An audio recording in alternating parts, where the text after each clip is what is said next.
Hello, my dear friends. Today I want to share something very personal and honest with you. It's my story, a simple story that many of you might relate to. The title of my story is From Silent to Fluent, My Alone Time English Practice. This story is not about some magic trick or quick formula to learn English. It's about how I, a simple girl living in the United States, practiced English alone and moved from silence to fluency, step by step, mistake by mistake, and with so much emotion. Please remember, my story is not complicated. It's a story from my heart, and I'm sharing it in simple English so that every reader, no matter if you're a beginner or intermediate, can understand it easily. I didn't go to a fancy class. I didn't have a personal tutor. I didn't even have friends who practiced English with me. I had only myself, my mobile phone, and my desire to speak fluently. I was silent for a long time, but I didn't give up. I stayed with English like it was my best friend, and that changed my life. So now I'm going to take you into my world and show you how I became confident in speaking English just by spending time alone. I hope you feel connected, and maybe, just maybe, you'll find your own story inside mine. Hi, my name is Emily. I'm 24 years old, and I live in a small town in Ohio, United States. My family came from Mexico when I was very young, so my first language is Spanish. But because I grew up in the U.S., I had to face English every day, at school, at the grocery store, even at the doctor's office. Still, I was always shy. I understood English. Yes, I could read and write English, but when it came to speaking, I froze. Every time I opened my mouth to talk, my heart beat fast, my tongue got confused, and my voice became very small. I didn't have many friends in school because I was afraid of speaking. I remember once my teacher asked me, "Emily, can you read this paragraph out loud?" And I just stared at the paper. My hands were shaking. My lips were dry. I felt like crying. After that, I promised myself, "Emily, one day you will speak English clearly and confidently. One day." But life got busy. After school, I worked at a coffee shop near my home. Customers came every day asking for lattes, cappuccinos, muffins, and I only used one word, okay? I smiled, nodded, said okay or sure, and that was it. I felt so small, like I was hiding behind simple words. So I decided to change that. I told myself, if I can't practice English with people, then I will practice alone. And that's how everything began. It started one evening. I was home alone, tired after work, and I opened my voice recorder on my phone. I just said, "Hi, my name is Emily." Then I played it back. My voice sounded so soft, so unsure, but it was mine. I felt something strange. Not shame, not fear, just possibility. From that day, every night before sleeping, I recorded myself. I talked about my day. I talked about my feelings. Sometimes I said things like, "Today I made a mistake at work. I gave the wrong order. I felt nervous." Or, "I like the rain. It makes me feel calm." No one was listening.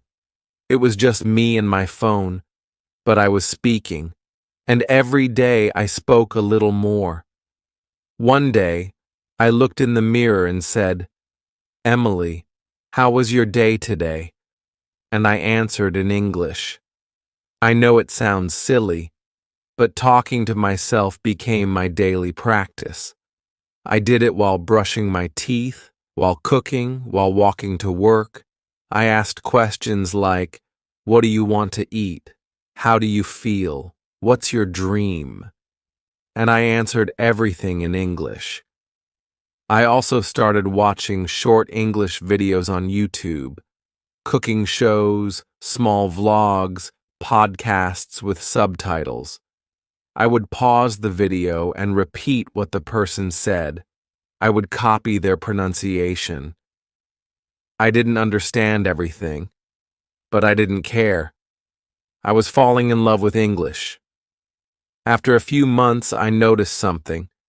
When a customer came into the coffee shop and said, "Hey, how's your day?"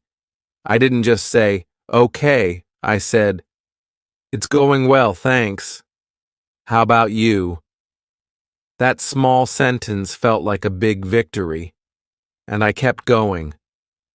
I started journaling in English. Every night before bed, I wrote 2 paragraphs about my day. I didn't worry about grammar.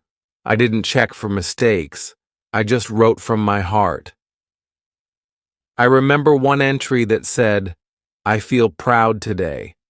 I talked to a customer without fear. I said, "Would you like your coffee hot or iced?" And he smiled. I smiled too. My confidence grew, slowly but strongly. Speaking English became part of my alone time, just like brushing my hair or listening to music. Sometimes I laughed at myself. I made silly mistakes. Once I said, "I'm very boring," when I meant, "I'm very bored." I laughed so much later. But these mistakes were my teachers. I didn't feel bad anymore. I felt alive. Then, one evening, I got a surprise. My younger cousin Sarah, who lives in Texas, called me and said, "Emily, your English sounds really good. Are you taking classes?" I smiled and said, "No, I just talk to myself every day." She was shocked. "Alone?" she asked. "Yes," I said. "Alone but not lonely." English became my friend. That moment, I knew I had changed. Now it's been over a year since I started my alone time practice. I'm not perfect. I still forget words. I still pause to think. But I don't run away anymore. I don't hide. I speak. I ask questions. I join conversations. I even started helping other girls like me, shy, scared, but full of dreams. And that's why I'm sharing my story with you. You don't need a partner. You don't need a teacher. All you need is time, honesty, and the will to speak. Start by talking to yourself. Use your phone. Use your mirror. Use your heart. It's okay if you sound unsure. It's okay if you feel awkward.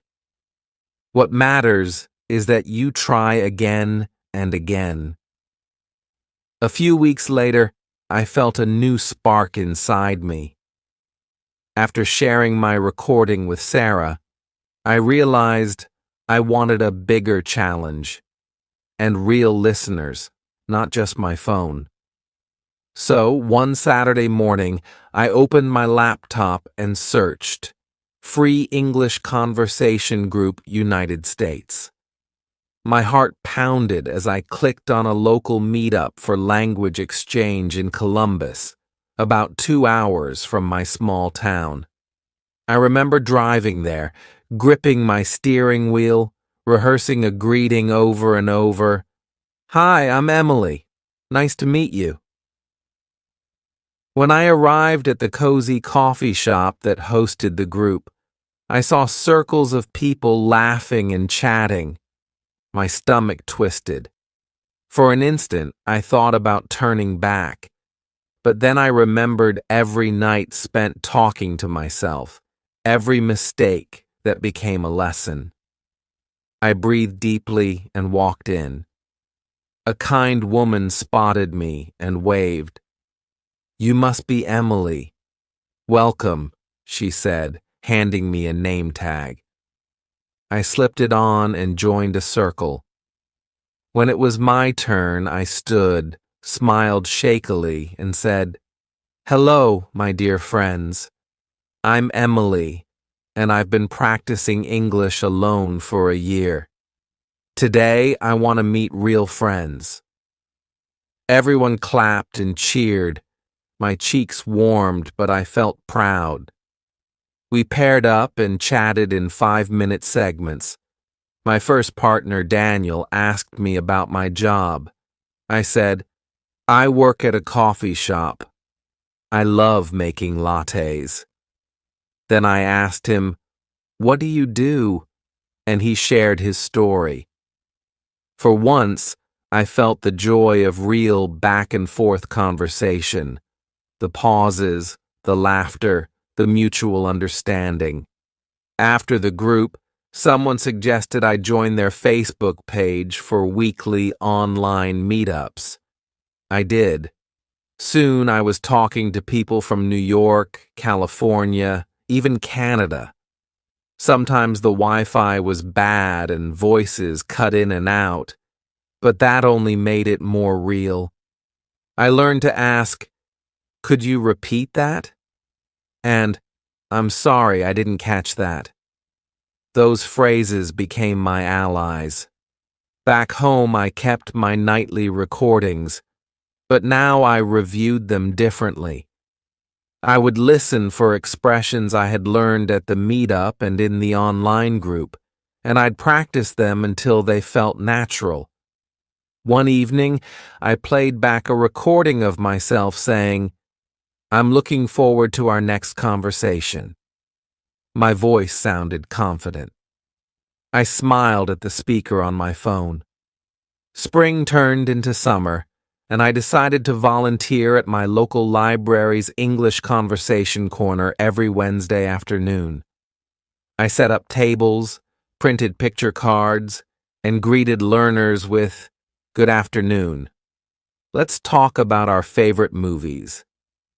At first, I worried I'd sound like a teacher, but I reminded myself, I'm just here to chat.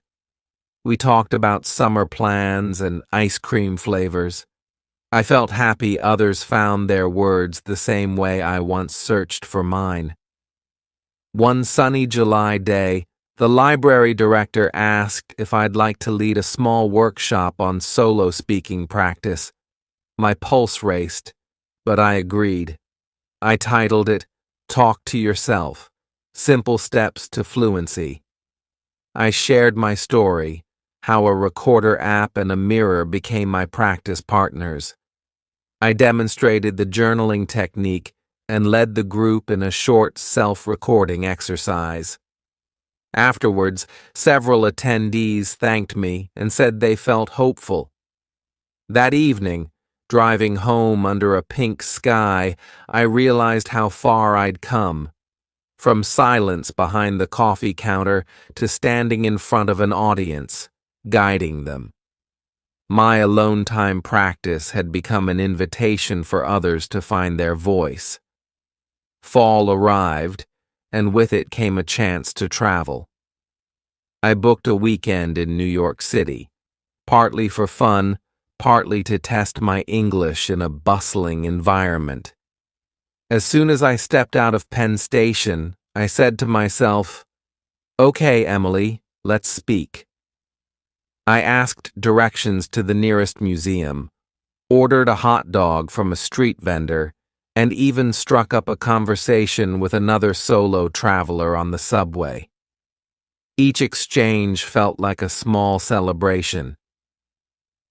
On my last night in the city, I sat in a cafe near Times Square and recorded a final message on my phone. "This is Emily, speaking from New York City. I came here alone. Over the next months, I found new ways to weave English practice into every corner of my life. I started a small blog, just a simple website where I wrote weekly posts about the books I was reading, the recipes I was trying, and the little victories I celebrated. I called it Emily's English Corner. At first, I worried my writing would be too simple or full of mistakes, but I remembered how I celebrated every spoken sentence, no matter how imperfect. So I celebrated every written post, too. I invited readers to leave comments, and soon I was replying to questions like, "How do you practice pronunciation?" Or, "What if I feel too shy to record myself?" Each reply reminded me that I was no longer alone in my journey. I had a community cheering me on. When winter arrived, I challenged myself to read a short novel in English every month. I'd pick titles with simple language, sometimes a children's classic, sometimes a travel memoir. Each evening, wrapped in a blanket by my window, I read a chapter aloud. My recorder captured my voice as I stumbled over tricky words and then gradually smoothed out my rhythm. By the time I finished each book, I could feel the story in my mouth. The characters' voices felt natural on my tongue. Then came spring again, and with it a special invitation. The library director, remembering my workshop, asked if I'd host a solo speaking marathon, a 4-hour event where learners could rotate through stations, mirror practice, voice recorder challenges, and live mini conversations. I said yes, though my heart fluttered like the first day I walked into that coffee shop meetup. I spent weeks planning. I designed simple prompt cards. Describe your dream home, tell a funny childhood memory, and created a gentle playlist of instrumental music to play softly in the background. On the day of the event, 30 learners arrived, some beginners who barely whispered, some advanced speakers who wanted extra confidence. I guided them from station to station, demonstrating silently at the mirror, then speaking boldly into the recorder, then greeting a fellow learner with a clear, "Hello, I'm Crow. Nice to meet you." By the afternoon, shy smiles had blossomed into bright conversations. When the marathon ended, I heard whispers of gratitude. I never thought I'd be able to talk for 5 minutes straight. This was so fun. I feel ready to speak to anyone now. My chest swelled with pride. Not for myself this time, but for every person who dared to try. At last, one evening, I received a surprise email. A nearby university's adult education center invited me to co-facilitate a monthly online session on building speaking confidence. They had seen my blog and heard about the marathon. I paused for a moment, looked at my reflection in the dark window, and realized I was ready. I replied, "Yes, I'd love to." And in the weeks that followed, I led virtual meetings with learners from across the country, guiding them through gentle self-talk exercises, sharing tips on journaling, and reminding them every time that progress comes one word at a time. Now, as I speak to you tonight, I sit at my desk in Ohio, looking at a world that once felt too big to speak into. My voice recorder still rests beside my laptop. My mirror still hangs on the wall, but they are no longer tools to fix something broken. They are reminders of how far I've come. A few months after joining the university's program, I woke one Sunday morning with a new idea fluttering in my mind. I realized that while my blog and workshops reached learners all over the country, I still hadn't tried one thing I'd admired in others: a podcast. I imagined a series where I could speak freely about my journey, invite guests who'd practiced alone like me, and share simple exercises listeners could follow at home. That same afternoon, I set up a basic recording space in my room, a small desk by the window, my phone propped on a stack of books, and a cozy blanket thrown over my chair so I'd feel comfortable talking. I pressed record and whispered, "Hello, my dear friends. Welcome to Emily's Speaking Corner." And just like that, episode 1 was born. Recording felt different from writing. In writing, I had time to edit. In workshops, I had the energy of real faces in front of me. But in that quiet room, it was just my voice and my thoughts. I started by sharing one simple tip: how to pick 5 new words each week and use them in solo sentences. Then I told the story of the first time I asked for directions alone in New York City. My voice trembled a little on playback, but I pressed on. By the 3rd episode, I noticed I was speaking more fluidly, pausing less often. Listeners began to write in, sharing their own small victories, like ordering a full meal in a restaurant or reading a bedtime story to their younger siblings in English. Encouraged by their messages, I decided to invite a guest to episode 5. Through the Facebook group I joined, I met Maria, a woman from California who had practiced speaking to herself in front of her closet mirror every morning before work. We recorded over Zoom, each in our own homes, and laughed as we compared mirror faces, silly grimaces we'd made while rehearsing questions like, "What would you do if you won $1 million?" Hearing Maria describe her own mistakes and triumphs reminded me that alone time practice, though private, creates a deep bond when shared. The feedback we received after that episode poured in. Learners said they felt seen and motivated to try these exercises themselves. By winter, the podcast had grown to more than 100 regular listeners.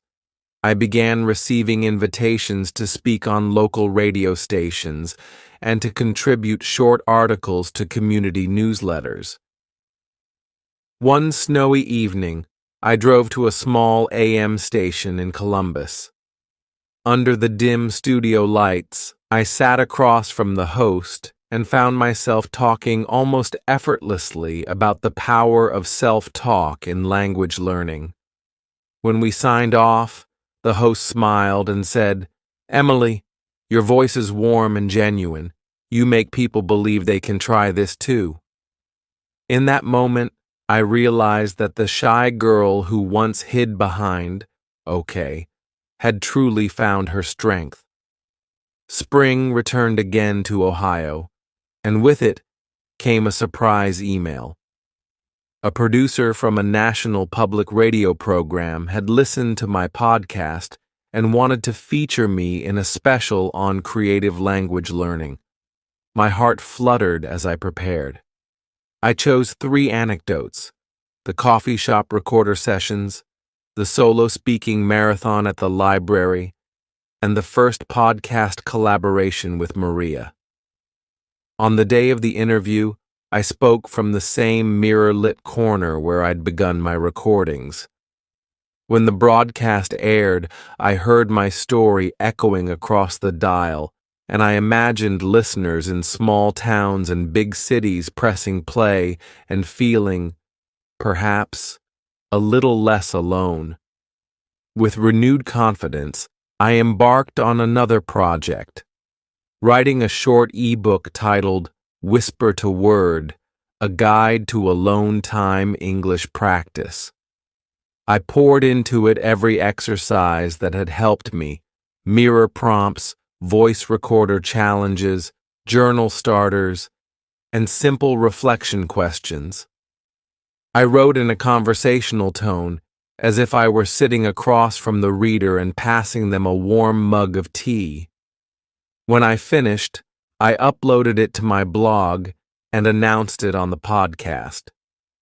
Within days, learners messaged saying, "Your exercises are so clear. I finally know how to start." My inbox overflowed with gratitude. As summer turned to fall, I found myself reflecting on how far this alone time practice had carried me, and how many lives it had touched.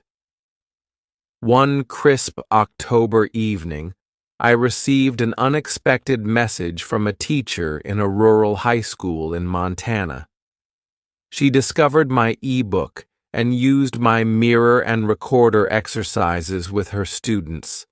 She told me that her shyest learner, a boy named Jacob, had stood up at their school assembly and read a short speech in English without trembling. I felt tears well in my eyes.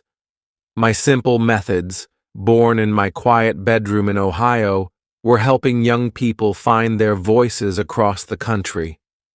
That winter, I decided to develop an online course to bring these exercises to even more learners. I called it Solo Speaker Academy. It was just me on camera, sitting at my desk by the window, sharing the same mirror prompts, journaling starters, and recorder challenges I'd always used, but now packaged as short video lessons with downloadable practice sheets. I priced it affordably, even offering full scholarships to learners in need.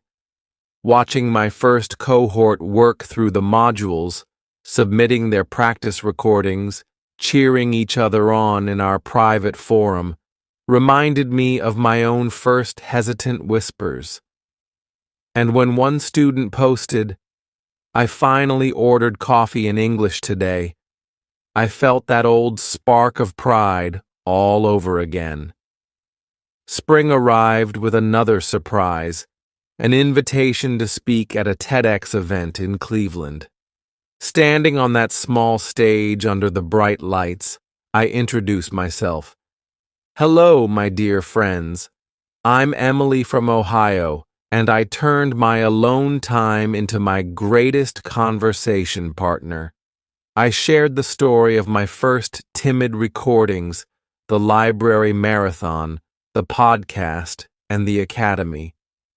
The audience listened, and when I ended with, "Your voice deserves its spotlight," the room erupted in applause. On the drive home, I smiled, thinking how surreal it was that a girl who once dreaded speaking could now inspire hundreds in a single talk. Over the next year, Solo Speaker Academy grew into a vibrant community of learners from more than 20 countries. I began co-hosting live mirror chats once a month, where participants joined via video to practice self-talk in real time, encouraged by my gentle guidance and the camaraderie of fellow soloreneurs in language learning. We celebrated every milestone: a first complete sentence, a 5-minute monologue, the courage to record without stopping. And through it all, I kept recording myself, still journaling, still reflecting, because practice, I realized, is both a discipline and a gift. Now, sitting at my desk under the warm glow of my reading lamp, I look at all I've built: the blog, the podcast, the ebook, the course, the community. Each started as a whisper in my quiet room. Each grew because I dared to speak alone, believe in my own voice, and share my journey with others. My mirror still hangs on the wall. My recorder still rests by my laptop. And every time I practice, I feel that same gentle excitement. What new word will I discover today? What shy learner might find hope in my story? To you, my dear friends, I send this message. Your alone time is not empty. It is a rehearsal for your brightest conversations. Embrace your silence as the canvas for self-expression. Let your voice emerge, one sentence at a time, until your story becomes a chorus that reaches far beyond your room. From silent beginnings to a voice that echoes across towns and countries. This is the power of choosing to speak, even when no one is listening. And from my heart in Ohio to yours, know that I believe in you, every single word of the way. Months later, I found myself waking each morning with a new sense of purpose. The Solo Speaker Academy community had grown so vibrant that I realized I wanted to bring our work beyond the screen. I began organizing small pop-up practice cafes in local coffee shops across Ohio and neighboring states. I'd arrive early, set up a little table with prompt cards and my recorder, and welcome anyone who wandered by with a gentle, "Hello, my dear friends. Care to try speaking with me today?" Some people peeked curiously. Many laughed nervously, but soon they took a prompt card. Describe your happiest memory. Share your favorite childhood game. And spoke into the recorder, their voices filling the cozy space with raw honesty. By the end of each cafe, shy smiles had warmed into laughter and applause, and I felt again that familiar thrill of watching someone step out of silence and into their own strength. Meanwhile, I started collaborating with local libraries beyond my hometown. In small mountain towns and lakeside communities, I led weekend retreats called Echoes of Confidence, where learners paired solo practice stations with outdoor walks. We'd speak our sentences aloud as we strolled by autumn leaves or under winter's pale light, letting our words travel freely in the open air. One crisp November afternoon beside a frozen lake, a woman named Leah leaned close and said, "Emily, I never thought I could share so much in English." She took my hand, and I saw in her eyes the same wonder I'd felt the day I first pressed record. Back at home, I began drafting a memoir, a deeper, more personal book that traced not just my methods, but the moments of fear, joy, and doubt that shaped me.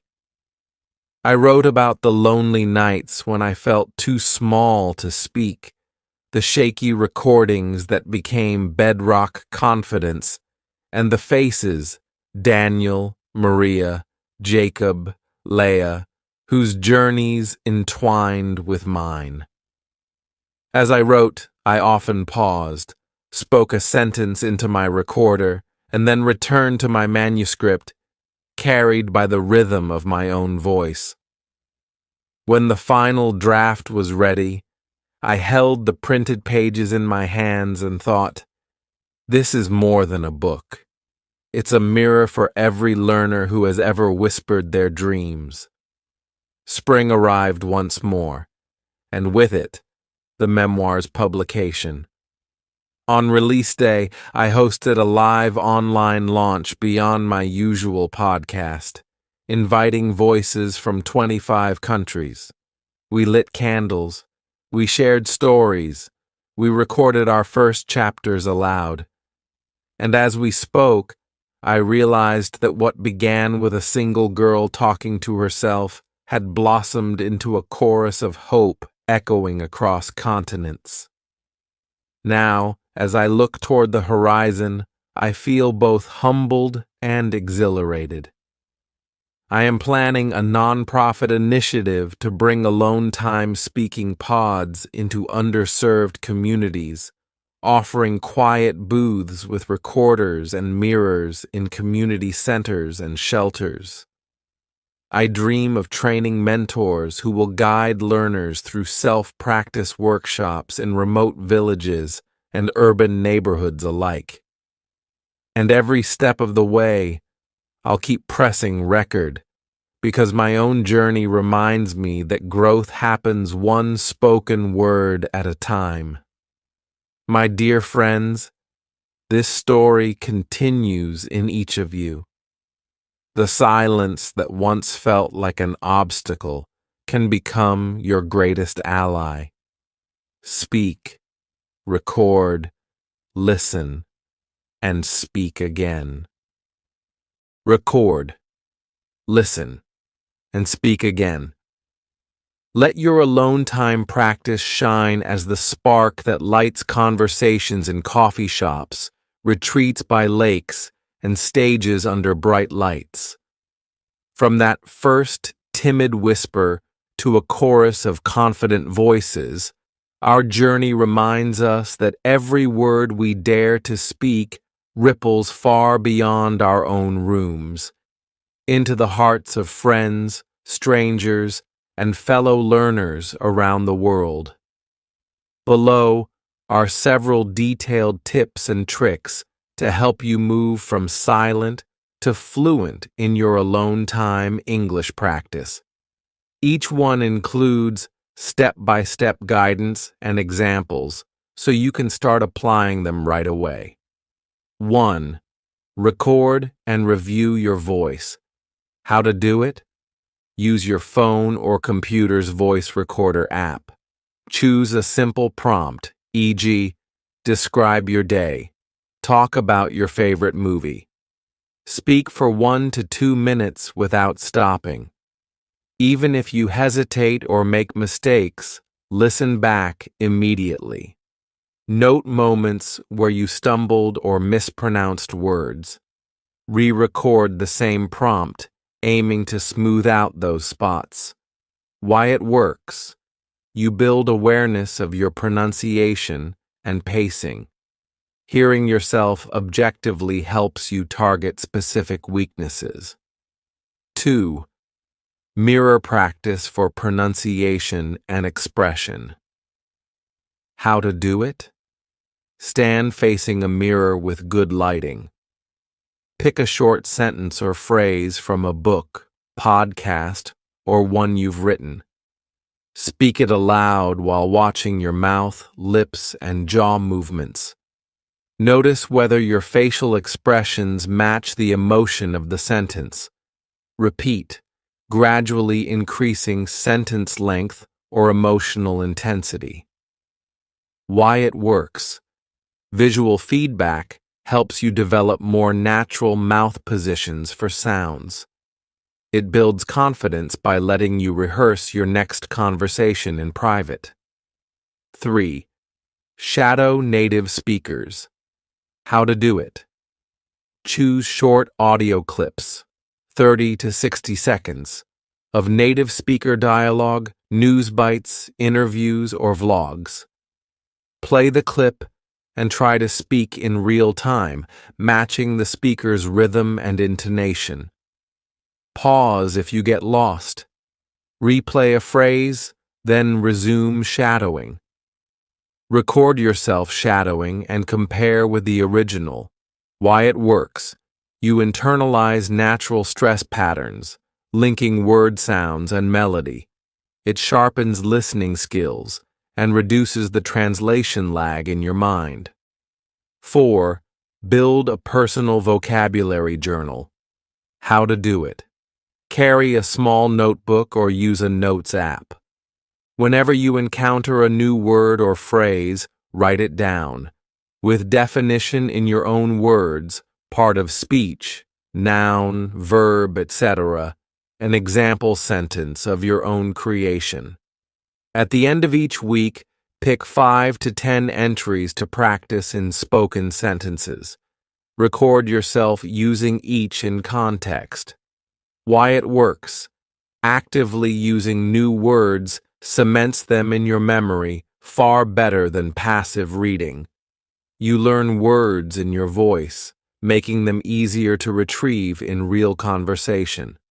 5. Read aloud and dramatize. How to do it? Select a short article, poem, or dialogue. Read it aloud, first neutrally, then with emotion, happy, sad, curious. Try different voices for different characters or tones. Record these readings to track improvements in fluency and expression. Why it works. Reading aloud links recognition with production, improving both speaking and comprehension. Adding drama makes the practice memorable and fun. 6. Solo role-playing scenarios. How to do it. Imagine everyday situations. Ordering coffee, making a doctor's appointment, small talk at a party. Write a simple script or bullet list of the key lines you'll need. Act out both sides of the conversation, switching voices or physical positions to keep it dynamic. Focus on key phrases like, could I have, would you mind, I'd like to ask about. Why it works. Simulates real social interactions, so you're more prepared when the moment arrives. Repetition of common structures builds automaticity, reducing hesitation. 7. Set smart speaking goals. How to do it. Specific. I will speak for 3 minutes on my weekend plans. Measurable. I will record and review my session. Achievable. Start with 1-minute monologues, then increase. Relevant. Choose topics you care about. Time-bound. By Friday night, I'll complete 3 recordings. Why it works. Keeps you accountable and shows clear progress. Breaks a big goal, become fluent, into manageable steps. 8. Reflect and adapt. How to do it. Keep a weekly log of your practice activities. What you did, how long, what felt easy or hard. At week's end, review the log, celebrate successes, and identify persistent challenges. Adjust next week's plan to focus on remaining trouble spots, e.g., certain sounds, transitions. Why it works. Ensures continuous improvement rather than repeating the same exercises. Builds a habit of self-assessment that professional speakers use. 9. Think in English with a thought diary. How to do it. Keep a small notebook or notes app titled Thought Diary. Throughout your day, pause for 30 seconds and mentally narrate what you're doing in English, e.g., I'm walking to the kitchen. I need to reply to that email. At night, write down 3 of your inner monologue sentences. Speak them aloud, first softly, then with full volume and expression. Why it works. Trains your brain to operate in English without translation. Builds the habit of framing everyday thoughts as spoken sentences. 10. Learn through songs and sing-alongs. How to do it? Pick a simple, catchy song you enjoy. Look up its lyrics. Listen once, following along silently. Play again and sing along, focusing on matching the singer's pronunciation and rhythm. Pause on tricky lines, replaying and repeating until you can sing them smoothly. Record your version and compare it to the original. Why it works. Music locks vocabulary and phrases into memory through melody. Singing forces you to stretch out and connect words, improving fluidity. 11. Create video diaries for body language. How to do it? Use your phone or webcam to record a 1 to 2 minute video diary each week. Speak on any topic: your day, a recent news story, a hobby. After recording, watch your video and note: do your facial expressions match your words? How is your posture, eye contact, hand gestures? Re-record with improved gestures and expressions. Why it works. Integrates nonverbal communication, making your speech more natural. Builds confidence seeing yourself succeed on camera. 13. Teach or explain to an imaginary friend. How to do it. Choose a simple topic you know well, e.g., how to make coffee, your hometown. Stand or sit as if talking to someone. Explain the topic step by step in English, imagining questions they might ask. Pause and answer those questions as fully as you can. Record or mirror practice your lesson. Why it works. Teaching forces you to organize thoughts logically and use clear language.